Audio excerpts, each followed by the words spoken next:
Hi friends, આજે આપણે શિયાળાની મજા લઈ શકાય તેવું રોટલી સાથે મસ્ત લાગે એવું વટાણા ગ્રેવીનું શાક બનાવીશું. આ શાક ઝટપટ અને સ્વાદિષ્ટ બને છે, તો ચલો બનાવવાનું શરૂ કરીએ. પ્રથમ આપણે કુકર લઈ લઈશું. તેમાં આપણે 1.5 કપ જેટલા લીલા વટાણાને થોડું એવું મીઠું નાખી અને 2 થી 3 સીટી વાગે ત્યાં સુધી બાફી લઈશું. એક કઢાઈ લઈ લઈએ, તેમાં તેલ એડ કરી દઈશું. તેલ ગરમ થાય એટલે તેમાં આપણે રાઈ જીરું નાખીશું. રાઈ જીરું તતડે એટલે તેમાં આપણે 1 ચમચી હિંગ ઉમેરી હવે બારીક સમારેલું લસણ એડ કરીએ અને 2 સેકન્ડ માટે સાતળી લઈએ.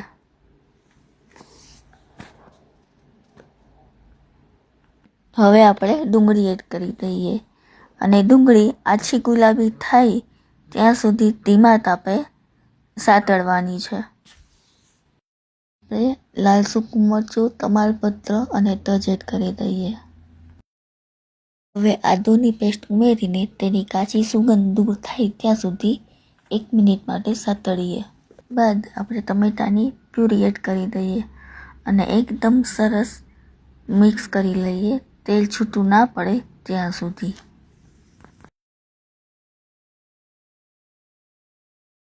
હવે આપણું તેલ છૂટું પડી ગયું છે, તો આપણે એમાં 1 ચમચી હળદર, 2 ચમચી ધાણા જીરું, 2 ચમચી કાશ્મીરી મરચું, સ્વાદ પ્રમાણે મીઠું, 1 ચમચી સબ્જી મસાલો અને 1 ચમચી ગરમ મસાલો એડ કરી અને એકદમ સરસ મિક્સ કરી લઈએ, તેલ છૂટું પડી જાય ત્યાં સુધી.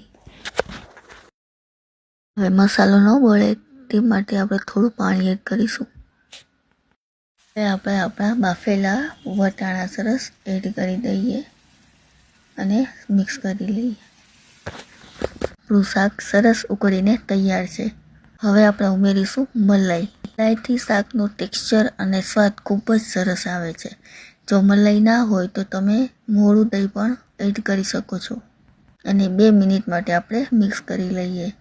તો તૈયાર છે આપણું ગરમા ગરમ શાક. હવે આપણું શાક છે તૈયાર. તો હવે આપણે બાઉલમાં કાઢી અને ઉપર કોથમીર એડ કરી દઈએ. શાક છે તૈયાર. હવે ભૂખને આપજો રજા. ટેસ્ટમાં છે લાજવાબ, મળશે નહીં ક્યાંય. જો ગમ્યો હોય આ સ્વાદ તો બટન દબાવજો જલ્દી. લાઈક